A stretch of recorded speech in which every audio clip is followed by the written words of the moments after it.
باللہ من الشیطان الرجیم بسم اللہ الرحمن الرحیم۔ محترم برادران اسلام، اطباء کرام، معزز مہمانان گرامی، میں زیادہ کوئی لمبا چوڑا لیکچر کی صورت میں کوئی لمبی چوڑی تمہید نہیں باندھوں گا۔ میرا آج کا ٹاپک ہے نبض کے بارے میں گائیڈ کرنا۔ نبض کے بارے میں جو عام طور پر سمجھا جا رہا ہے کہ یہ صرف دل کی حرکت کے بارے میں بتلاتی ہے، یہ بہت ہی کم سمجھا جا رہا ہے۔ ایسا نہیں، بلکہ نبض رؤوسہ فن کے بھی اقوال ہیں، ان کو جمع کیا جائے تو کتاب بن جاتی ہے۔ رؤوسہ فن نے کہا کہ جسم کے تمام حالات بدن جو ہیں وہ نبض جو ہے روز روشن کی طرح طبیب پہ عیاں کر دیتی ہے۔ اگر کوئی طبیب جو ہے وہ نبض پہ دسترس نہیں رکھتا تو وہ طبیب نہیں ہے، اور اگر وہ علاج کو تجویز کرنے پہ دسترس نہیں رکھتا تو وہ طبیب نہیں ہے۔ تو میرے محترم دونوں چیزیں بہت ہی اہم ہیں۔ دل جو ہے وہ صرف مسکولر ٹیشوز کا نہیں بنا ہوا، دل میں گندے ہوئے ہیں نروس ٹیشوز بھی، اعصابی خلیات بھی، اعصابی نسیج بھی، اور غدی نسیج بھی، اور عضلاتی نسیج بھی۔ اس لیے دل جو ہے یہ سارے جسم کا بادشاہ ہے۔ صوفیہ اعظام نے تن نگری کے بادشاہ دل کو قرار دیا ہے، اور آقا کائنات نے فرمایا انا فی الجسد مضغۃ فاذا صلحت صلح الجسد کلہ واذا فسدت فسد الجسد کلہ۔ جسم ایک گوشت کی بوٹی ہے، وہ درست ہو جاتی ہے تو سارا جسم تندرست ہو جاتا ہے، وہ بیمار ہو جاتی ہے تو سارا جسم بیمار ہو جاتا ہے۔ الا وہی القلب، خوب جان لو، اچھی طرح سمجھ لو، وہ دل ہے۔ نبض جو ہے وہ دل کے تابع ہے، اور جب دل جو ہے اس کی درستی ساری امراض کی درستی ہے تو پھر نبض سے ایسی گائیڈنس کیوں نہیں ملے گی؟ ضرور ملے گی۔ نبض جو ہے مریض کی تمام علامات امراض کو طبیب پہ روز روشن کی عیاں کر دیتی ہے۔ طب قدیم میں جو کچھ نبضیں بیان کی گئی ہیں وہ آپ پڑھتے آئے ہیں، اس لیے میں تھوڑی سی تشریح ان کی کروں گا۔ ایک تو اس کی اجناس جو ہیں عام طور پر جو سمجھی جا سکتی ہیں وہ مقدار نبض ہے، قرہ نبض ہے، زمانہ حرکت ہے، قوام اعلیٰ، زمانہ سکون، مقدار رطوبت، شریان کیفیت، وزن حرکت۔ یہ چیزیں جو ہیں نبض کے بارے میں، یہ ٹیکنیکل پوائنٹ جو ہیں یہ بیان کیے گئے ہیں جو ہیں طب کی کتابوں میں۔ اب جو مقدار ہے اس کو 3 سمتوں سے دیکھا جاتا ہے۔ طول کو دیکھا جاتا ہے، عرض کو دیکھا جاتا ہے، اور اس کے ساتھ ساتھ اس کے شرف کو دیکھا جاتا ہے۔ مقدار میں یہ 3 چیزیں پائی جاتی ہیں۔ اب اگر ہم طول کی طرف دیکھیں گے، اگر نبض طویل ہے، لمبی ہے، 4 انگلیوں سے کراس کر رہی ہے یا 4 انگلیوں تک جا رہی ہے، ایسی طویل نبض جو ہے یہ حرارت کی زیادتی کو ظاہر کرتی ہے، یہ مریض کے گرم مزاج کو ظاہر کرتی ہے، یہ مریض میں کھلتے صفرا کی زیادتی کی روشن دلیل ہے طویل نبض۔ تو میرے محترم، اس سے جب آپ نے خلت کی پہچان کر لی کہ جو مریض صفراوی ہے تو پھر آپ دافع صفرا ادویہ دے دیں گے، سر سے لے کر پاؤں تک جتنی بھی مضر علامات ہیں رفع ہو جائیں گی۔ اور جو 2 یا 2.5 انگلیوں تک جاتی ہے وہ معتدل ہے، اور جو 1.5 انگلی سے نیچے کم ہے، اس سے طوالت نہیں رکھتی، اسے کثیر کہتے ہیں۔ کثیر نبض، چھوٹی نبض، وہ عدم حرارت یعنی حرارت کی کمی کی پہچان ہے، حرارت کی کمی کی دلیل ہے۔ اس کا دوسرا ہے شرف۔ شرف میں آپ نبض پہ ہاتھ رکھیں، اگر دبائے بغیر ہاتھ رکھنے سے مریض کی نبض آپ کی انگلیوں کو ٹچ کر رہی ہے، چھو رہی ہے، تو یہ مشرف ہے، یہ بلند نبض ہے۔ ایسی نبض جو ہے یہ اظہار کرتی ہے سودا کا، عضلاتی تحریک کا، کہ مریض کو جو ہے خشکی ہو گئی ہے، مریض کے خون میں قلت سودا جو ہے وہ بڑھ چکا ہے، مریض کے مسکولر سسٹم میں سکیڑ ہے، مریض تذابیت کا شکار ہے، مریض کے جسم میں کولیسٹرول اپنی نارمل مدار سے بڑھ رہا ہے، بندے کا جسم جو ہے بواسیری مادے کا شکار ہوا ہے اگر یہ نبض شرم میں ہے، اور اگر درمیان میں ہے تو اعتدال پہ ہے، اگر نیچے ہے اسے کہیں گے منخفض، سب سے نیچے، وہ کافی کلائی کو دبانے سے ہڈی کے ساتھ جا کر ملتی ہے، اسے کہتے ہیں منخفض، یعنی کہ گہری نبض، نیچی نبض۔ ایسی نبض جو ہے یہ رطوبت کا اظہار کرتی ہے، اعصابی تحریک کا اظہار کرتی ہے کہ جسم میں بلغم بڑھا ہوا ہے، اعصاب میں تحریک ہے، اور بندہ جو ہے اس کا مزاج بلغمی ہے۔ یہ جو ہے منخفض ان تین چیزوں کا اظہار کرتی ہے، نزلہ ہوگا، زکام ہوگا، ہیضہ ہوگا، سستی ہوگی، ڈھیلا پن ہوگا، یہ ساری چیزیں جو ہیں منخفض نبض میں ہوں گی۔ اس کے بعد یہ مقدار نبض تھی، اس کی ڈیٹیل آپ کو بتائی۔ اس کے بعد ہے قرع نبض، نبض کی ٹھوکر۔ آپ ہاتھ رکھیں، نبض پہ دیکھیں، اس کی تین صورتیں ہیں، سریع، معتدل اور بطیء۔ سریع تیز کو کہتے ہیں، معتدل آپ سمجھتے ہیں، بطیء سست نبض کو کہتے ہیں۔ یہ قرع نبض کے بارے میں بتا رہا ہوں۔ اگر نبض سریع ہے یعنی تیز ہے تو ایسی نبض جو ہے یہ ریا کی زیادتی کی اظہار کر رہی ہے، خشکی کا اظہار کر رہی ہے، عضلاتی تحریک کا اظہار کر رہی ہے، سودا کی زیادتی کا اظہار کر رہی ہے۔ تو اگر وہ نبض معتدل ہے پھر صحت کا اظہار ہے، اگر وہ بطیء یا بطیء کا معنی سست، دیر بعد وہ ٹھوکر لگاتی ہے، زمانہ سکون زیادہ ہے، تو ایسی نبض جو ہے، ایسی نبض عصبی ہوگی، بلغمی ہوگی، اور رطوبات کا اظہار کر رہی ہوگی۔ یہ آپ دیکھ لیں، پہلی نبض سے بھی آپ نے دیکھا بلغم زیادہ ہے، سودا زیادہ ہے کہ صفرا زیادہ ہے۔ نظریے والوں نے دیکھا عضلاتی تحریک ہے، غدی ہے یا عصبی ہے۔ یہ دوسری قرع نبض سے کتاب سے بھی آپ نے جائزہ لے لیا، یہ عضلاتی ہے، غدی ہے یا عصبی ہے۔ ان دونوں کو ذہن میں رکھیں۔ تیسرا پوائنٹ دیکھیں کہ زمانہ حرکت جو ہے اس کے اعتبار سے آپ دیکھیں، یہ زمانہ حرکت اگر تو اعتدال پہ ہے، انقباض اور انصباط، پھر تو وہ جو ہے بندہ صحت مند ہے۔ اگر انقباض اور انصباط جو ہے اس میں کمی بیشی ہے تو پھر سمجھ لیں کہ مریض جو ہے وہ بیمار ہے، بیماری کا شکار ہے۔ زمانہ حرکت جو ہے اس کو جانچنا کوئی مشکل نہیں، جو عام آدمی بھی دیکھ سکتا ہے کہ حرکت میں کیا ہے، تیزی ہے، سستی ہے، یہ زمانہ حرکت کا قوام اعلیٰ۔ قوام اعلیٰ میں دیکھنا ہے کہ جو ہے نبض جو ہے وہ سلب ہے یا معتدل ہے یا لین ہے۔ سلب کا مطلب سخت۔ آپ نبض پہ ہاتھ رکھیں اور نبض کا پوری طرح جائزہ لیں۔ اگر وہ آپ کے ہاتھ کو سخت محسوس ہو رہی ہے، آپ کی انگلی کے جو ہیں پوٹوں کو اوپر کی طرف اٹھانے کی کوشش کر رہی ہے، اس میں سختی ہے، سخت ہے، تو وہ عضلاتی نبض ہے، وہ سوداوی نبض ہے۔ خشکی کے بغیر کوئی چیز سخت ہو ہی نہیں سکتی۔ سخت ہونے کے لیے دو چیزیں ضروری ہیں، خشکی اور سردی۔ اگر سلب ہے تو عضلاتی ہوگی، سودا کا اظہار کر رہی ہوگی، اور جسم میں خشکی اس سے ظاہر ہو رہی ہوگی۔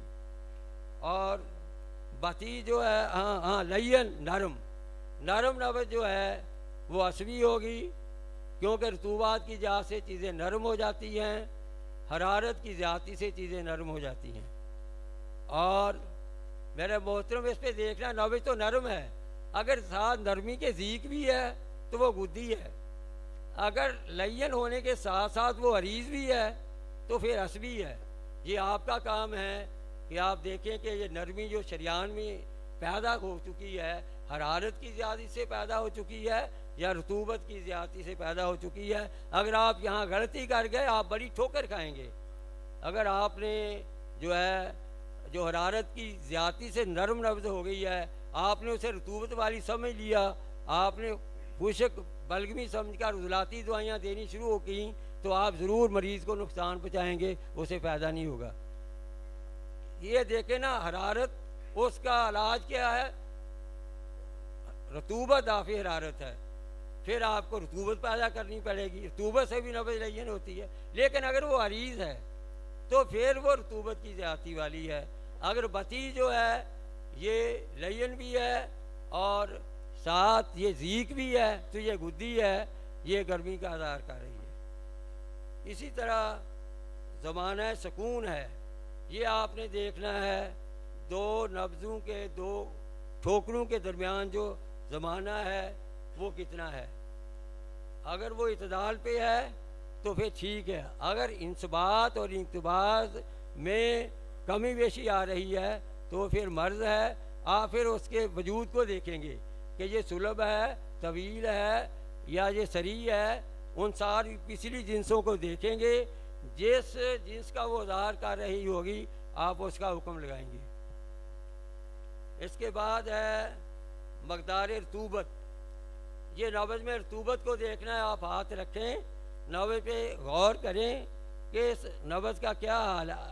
نبض عریض ہو جائے گی رطوبت سے، پائپ کی طرح جیسے آپ چیک کرتے ہیں پانی اس میں، اسی طرح نبض میں رطوبت کوشش کریں چیک کرنے کی۔ لیکن آپ کو پہلے بتایا گیا ہے رطوبت والی نبض جو ہے وہ جو عریض ہوگی، لین ہوگی، منخفض ہوگی، وہ اعصابی ہوگی جو اس سے بھری ہوئی ہے رطوبت سے۔ اور اگر وہ نبض جو ہے سخت ہے، اس میں تناؤ ہے، اس کا مطلب ہے اس میں رطوبت کی مقدار کم ہے، اس پہ خشکی کا غلبہ ہے، وہ سداوی بنتا ہے۔ شریانی کیفیت، یہ شریان کی کیفیت، اس میں بھی تین آتے ہیں: ہار، معتدل، بار۔ ہار کا مطلب ہے گرم، یہ تو آپ نے مریض کے بازو پہ ہاتھ رکھ کے دیکھنا ہے کہ بازو عام لوگوں سے اس کا گرم ہے تو ہار ہے۔ اگر وہ اس میں بازو آپ کے انگلیوں کو ٹھنڈا نظر آ رہا ہے تو وہ بارد ہے۔ یہ گرمی اور سردی تو بڑے آسان سے آپ بازو پر ہاتھ رکھ کر آسانی سے جان سکتے ہیں۔ اس کے بعد جو ہے وزن حرکت ہے۔ وزن حرکت جو ہے اس پہ ہم یہ غور کریں گے۔ وزن حرکت پر ہم نے دیکھنا ہے کہ یہ نبض جو ہے اس کا انقباض اور انصبات اگر نارمل ہے، ٹھوکر اور دوسری ٹھوکر کا وقفہ نارمل ہے تو اسے ہم جید الوزن کہیں گے۔ ایسی نبض جید الوزن کہلائے گی۔ اور میرے محترم، اگر نبض جو ہے یہ وزن حرکت کی وجہ سے بوڑھے، جوان اور بچے کی عمر کے لحاظ سے اگر نبض ہٹ کر ہوگی، اگر نبض عمر کے مطابقت نہیں رکھتی ہوگی تو ایسی نبض کو کہتے ہیں جو ہے ردی الوزن۔ ایسی نبض ردی الوزن ہونے کا اظہار کر رہی ہوگی۔ تو اس بارے میں آپ نے پچھلی تمام نبض کی اقسام کو، اجناس کو، مقدار کو، پورا نبض کو، زمانہ حرکت کو، قوام اعلیٰ کو، زمانہ سکون کو سامنے رکھ کر، مد نظر رکھ کر آپ نے دریافت کرنا ہے کہ نبض یہ کون سی ہے۔ تو میرے محترم، یہ تو تھی نبض جو بیان کی گئی طب قدیم کی جو اقسام ہیں ان کے حوالے سے۔ اب رہا ذوالفطرہ کہتے ہیں، ایسی نبض جو ہے جو ٹھوکر لگاتی درمیان سے ٹھوکر اس کی مس ہو جاتی ہے۔ ایسے مریض آئیں گے کہ آپ نبض پہ ہاتھ رکھیں گے، 2 3 4 5 6 7 جو ہیں ٹھوکروں کے بعد ایک ٹھوکر غائب ہو جائے گی. ایسی نبض کو فترہ کہتے ہیں. ایسی نبض جو اپنی ٹھوکر کو ظاہر کر دے. اس پہ آپ نے تینوں میں یہ ہو سکتا ہے. اگر نبض سلب ہے, سخت ہے, شرب میں ہے اور طوالت میں اعتدال پہ ہے, تو پھر میرے محترم ایسی نبض سودا کی زیادتی ہوگی, جس سے دل کی شریانوں میں سودا پیدا ہونے کی وجہ سے دل کی شریانیں تنگ ہو گئی ہیں. دل کی شریانوں جو ہیں ان میں کوئی بال جو ہے وہ بند ہو چکا ہے, جس کی وجہ سے دل حرکت کرنے میں پوری طرح جو ہے وہ پوری طرح اس پہ تصرف نہیں رکھتا, جس سے وہ نبض جو ہے وہ ایک ٹھوکر مس کر جاتی ہے. اگر وہ سلب ہے, شرب میں ہے, یہ لازمی انجائنا کا مریض ہے, وہ لازمی اس کا دل سکڑا ہوا ہے, اس کی دل کی شریانی اور وال وغیرہ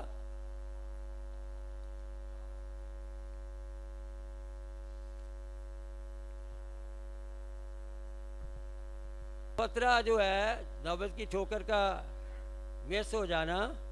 پہلی تو صداویت کی وجہ سے ہوگی, جس سے دل کی شریانوں میں تنگی ہوگی, وال بھی بند ہو سکتا ہے, دل میں درد ہوگا, سینے پہ کولسٹرول بڑھا ہوا ہوگا, یورک ایسڈ بڑھا ہوا ہوگا.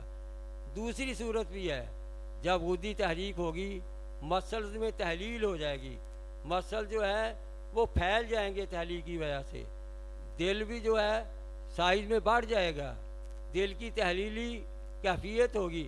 تحلیلی کیفیت میں بھی ایسے ہوتا ہے جب شریانیں بہت چھوٹی چھوٹی شریانیں ہیں جو قلب میں بلڈ کی سپلائی میں بڑا کردار اور اس کی حرکت میں بڑا کردار ادا کرتی ہیں, وہ تحلیل کی وجہ سے بھی پھول کر ان میں رکاوٹ آ جاتی ہے, وہ تنگ ہو جاتی ہیں, ضیق ہو جاتی ہیں, جس کی وجہ سے بھی دل پوری طرح پمپ نہیں کر سکتا. ضعف قلب جسے ہم کہتے ہیں, تحلیلی ضعف قلب, تسکینی ضعف قلب اور ہے, تو اس میں بھی نبض جو ہے وہ ٹھوکر میں کہیں نہ کہیں مس کر جائے گی. پوری طرح وہ اعتدال کے ساتھ جو ہے وہ ٹھوکر نہیں لگائے گی, کہیں نہ کہیں مس کر جائے گی.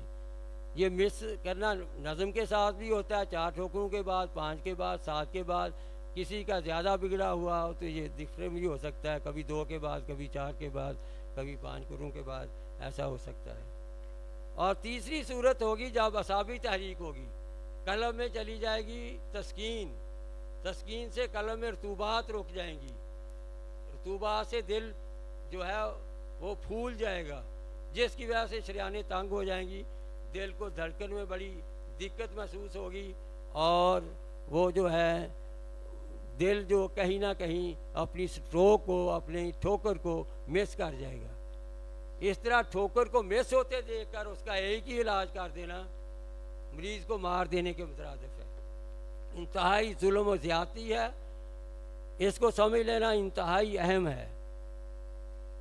اور آپ اس سلسلے میں جدید سائنس کی جو ہے اینجیوگرافی اور اس کے علاوہ دل کو دیکھنے کے جتنے آلات ہیں کہ سائز بڑا ہوا یا کم ہوا, ایکو وغیرہ, ایسے اس سے زیادہ پہلے آپ اس کو کیفیت کو دیکھ سکتے ہیں.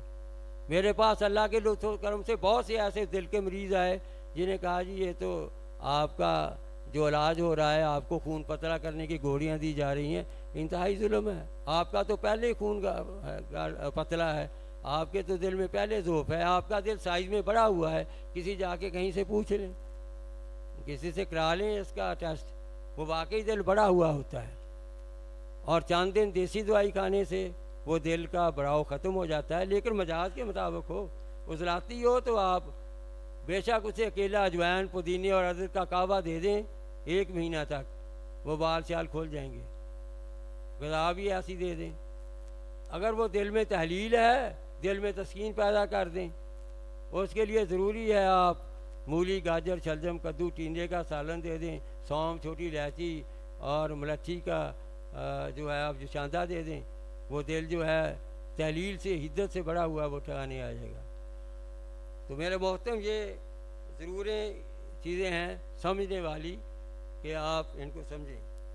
نظریہ مفردہ نے تو نبض کو بہت ہی شارٹ کر دیا ہے. نظریے نے کہا 3 ہی نبضیں ہیں، باقی 6 جو ہیں وہ ان کی کمبینیشن سے بنتی ہیں۔ اعصابی تحریک نبض آپ کیسے پہچانیں گے کہ اس کو اعصابی تحریک ہے؟ اس میں 4 چیزیں پائی جائیں گی۔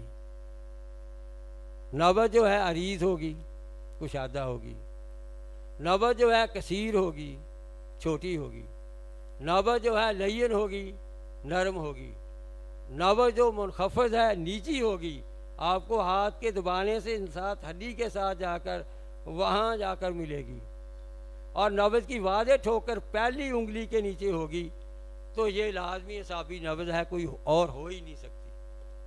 یہی وہ ڈاکٹر صاحب کہہ رہے تھے تشخیص صحیح ہو جائے تو علاج کوئی مشکل نہیں، اور اس سے بہتر کوئی تشخیص نہیں۔ اسی طرح دوسری سسٹم ہے گلینڈولر سسٹم، اس میں تیزی سے اریٹیشن سے صفرا بڑا ہوا ہوتا ہے۔ غدی نبض، صفراوی نبض کیسی ہوگی؟ طویل ہوگی، 4 انگلیوں تک جائے گی، اس سے آگے بھی جا سکتی ہے۔ دوسری اس کی خصلت یہ ہے وہ درمیان میں ہوگی، نہ اوپر ہوگی نہ نیچے ہوگی۔ تیسری اس کی پہچان کیا ہے؟ وہ ضیق ہوگی، تنگ ہوگی، وہ عریض ہو ہی نہیں سکتی۔ اگر یہ تینوں چیزیں پائی جاتی ہیں، نبض میں طویل ہے، درمیان میں ہے، اور وہ نبض جو ہے ضیق ہے، تو بغیر کسی سوچے اور فکر کے وہ غدی عضلاتی تحریک ہے۔ آپ کے پاس کوئی مریض آ جائے، کسی مرض کا نام لے دے، آپ نے اس مرض کا نام بھی نہ سنا ہو، آپ نبض دیکھیں اور اس سے اگلی عضو مسکن میں تحریک دے دیں، اگر آپ ناکامیاب ہوئے مجھے جو کچھ مرضی کہنا۔ تیسری نبض جو ہے وہ ہے عضلاتی نبض پہ جب مریض کے ہاتھ پہ آپ رکھیں گے، بازو کو اپنے کو انگلیوں کو مریض کے بازو پہ، تو پھر وہ آپ کو ہلکا سا دبانے سے نظر آ جائے گی، ہاتھ لگانے سے اونچی ہوگی، بلند ہوگی۔ عضلاتی نبض کی پہلی علامت مشرف ہوگی، دوسری اس کی علامت وہ 3 انگلیوں تک جائے گی، تیسری اس کی علامت وہ سریع ہوگی، چوتھی اس کی علامت وہ سلب سخت ہوگی خشکی سے۔ اگر یہ 4 چیزیں اس نبض میں پائی جاتی ہیں، وہ پکی عضلاتی ہے۔ اگر آپ اس کے مطابق غدی تحریک پیدا کر دیں گے، عضلاتی علامات سر سے لے کر پاؤں تک، آپ مجربات کے محتاج نہیں ہوں گے۔ غدی تحریک میں سر میں درد ہوتا ہے بائیں طرف شقیقہ، غدی تحریک میں گلا خراب ہو جاتا ہے، غدی تحریک میں متلی ہوتی ہے، غدی تحریک میں پیچے لگ جاتے ہیں، غدی تحریک میں پیشاب جل کر رک آنے لگتا ہے۔ یہ ساری علامات کے لیے اگر آپ غدی صابی دوائی دے دیں گے، نہ سر کا درد رہے گا، سر کا نہ آنکھ میں موتیا رہے گا، نہ گلے کا درد رہے گا، نہ معدے کی درد رہے گا، نہ ہی وہ دوسری چیزیں رہیں گی۔ آپ تحقیق کر کے اس کے مطابق آپ فارماکوپیا کی دوائی دے دیں، آپ کبھی کام نہیں ہوں گے۔ اس کے بعد مرکب ہے اعصابی عضلاتی نبض نیچے ہوگی، رطوبت والی، 1 انگلی تک ہوگی، لین ہوگی، یہ اعصابی عضلاتی 1 انگلی تک ہوگی۔ اب عضلاتی اعصابی جو نبض 2 انگلیوں تک جائے، اس سے آگے نہیں جائے، وہ عضلاتی اعصابی ہوگی، یہ سلب ہوگی، سخت ہوگی، عریض ہو سکتی ہے کیونکہ ابھی رطوبات اس میں کچھ باقی ہوتی ہیں، اور ریاح اور گیسیں بھی کچھ اس میں ہوتی ہیں، اس لیے وہ عریض ہو سکتی ہے۔ سلب ہوگی، 2 انگلیوں تک جائے گی عضلاتی اعصابی، اور اس کے بعد شرف کی طرف ہوگی۔ عضلاتی غدی جو ہے وہ 3 انگلیوں تک جائے گی، 3 انگلیوں سے آگے نہیں جائے گی، وہ سلب بھی ہوگی، مشرف بھی ہوگی، اور بعض اوقات وہ نبض جو ہے وہ 3 انگلیوں سے بھی اگر طویل بھی ہو جائے لیکن سلب ہے اور اس کے ساتھ ساتھ سریع ہے، تو وہ عضلاتی غدی شدید ہوگی۔ لیکن اگر یہی عضلاتی غدی عضلاتی ہو جائے تو یہ درمیان میں چلی جائے گی، طویل ہوگی، ضیق ہوگی، 4 انگلیوں تک جائے گی، بلکہ اس سے بھی آگے جا سکتی ہے، یہ درمیان میں ہوگی۔ یہ صفرا کی بہت بڑی پہچان ہے۔ اگر غدی عضلاتی سے ذرا نیچے چلی جائے گی پھر وہ غدی صافی کہلائے گی، تو حالت بھی ہوگی اس میں ذیق ہوگی، لیکن قدرے کم اس سے، ہاں جی، ایسی نہ وہ جو ہے غدی صافی ہو جائے گی۔ اگر سب سے نیچے چلی جائے، عریض ہو جائے، منخفض ہو جائے، لین ہو جائے، ایسی نبض جو ہوگی یہ صافی غدی نبض ہوگی۔ اب آپ نے نبض سے تشخیص کر لی تو آپ بخوبی علاج کر سکتے ہیں۔ اگر مریض کے جسم میں خشکی عضلاتی ہے، آپ آگ حرارت پیدا کر دیں، گرم چیزیں اور غذائیں دے دیں، فوراً مریض ٹھیک ہو جائے گا۔ یہ 4 دن کی بات ہے، مجھے 4 بجے ایک فون آیا ایک نوجوان کا، جی میری امی کا سینے کے درد سے بے حال ہے، مندہ حال۔ میں نے کہا میں تو 12 بجے تک دیکھتا ہوں۔ نہیں جی نہیں، بہت ہی سیریس حالت ہے۔ میں نے کہا یار ایمرجنسی طبیبوں کے پاس تو ہوتی نہیں، آپ کسی اسپتال میں لے جائیں، کیونکہ میرے پاس ٹائم نہیں ہوتا آپ ٹائم دیکھنے کا، اس لیے میں نے کہا۔ کہنے لگے جی ایلوپیتھ دوائی کھا رہے ہیں لیکن کوئی فرق نہیں پڑ رہا، بہت پریشان۔ میں نے کہا چلو آ جاؤ۔ میں نے نبض دیکھی عضلاتی تھی، میں نے تریاق معدہ دے دیا۔ سب جانتے ہیں آپ، پودینہ، اجوائن، گندم کا آملہ سار۔ شام کو اس کا فون آ گیا، جی ماں آرام سے سوئی ہوئی ہے۔ اصل میں علاج جو ہے نا اس کی بنیادی تشخیص ہے۔ طبیب حاذق وہ ہے جب تک تشخیص نہ کر لے تجویز نہ کرے۔ اگر آپ کو تشخیص نہیں آتی چھوڑ دیں تو کوئی اور کاروبار کر لیں۔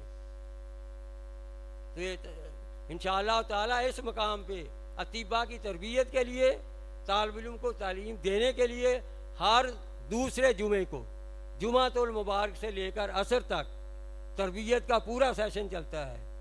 طبیب کوئی سوال کریں انہیں بھی تسلی بخش جواب دیا جاتا ہے۔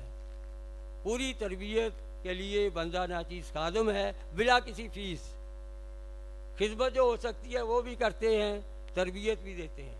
جو یہاں رہ کر نبض کی مشق اور پریکٹس کرنا چاہے اسے کھانا بھی فری ہے، رہائش بھی فری ہے، اور انشاءاللہ تعالیٰ نبض کے سبق یاد کرا کے 100 مریض روز ہوتے ہیں اسے نبض دیکھنے پہ لگا دیتے ہیں۔ 1 مہینہ جب 100 مریضوں کی نبض دیکھتا ہے اور میں اسے کہتا ہوں نہیں یار یہ آپ نے غلط دیکھی، یہ ٹھیک دیکھی، اس کی ٹریننگ ہو جاتی ہے۔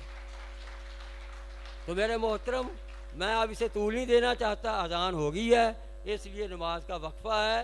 نماز کے بعد بڑے بڑے اہم مقالہ جات ابھی باقی ہیں، اور کوئی تھوڑا بہت آپ کی تواضع بھی کرنی ہے کسی کھانے سے، تو نماز ادا کرنے کے بعد فوراً آپ ہال میں تشریف لے آئیں تاکہ مقالات کا یہ سلسلہ بہت جلد دوبارہ شروع کیا جا سکے۔